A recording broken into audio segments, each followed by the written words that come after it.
Hi, it's me again with Corel Draw Tips and Tricks, and one of my viewers asked a question about my yellow box trick, and I love using the yellow box trick, but they had the question, why not make the whole page yellow?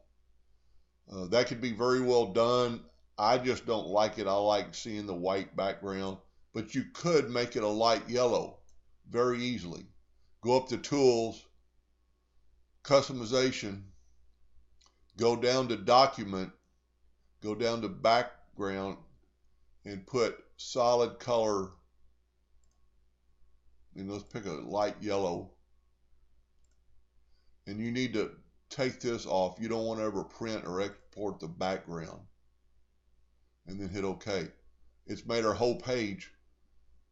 And what's nice about it, it's in the background. It's not, like this, you have to put, let me just erase my yellow box and just make a new yellow box.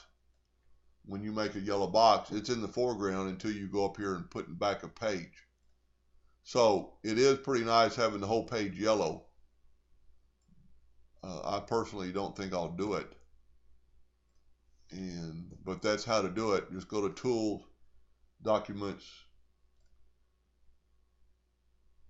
Customization, Documents, Background, and then I'm going to turn it back to no background and hit OK, and it's gone. Anyway, hope that helped a little bit, and thank you for watching.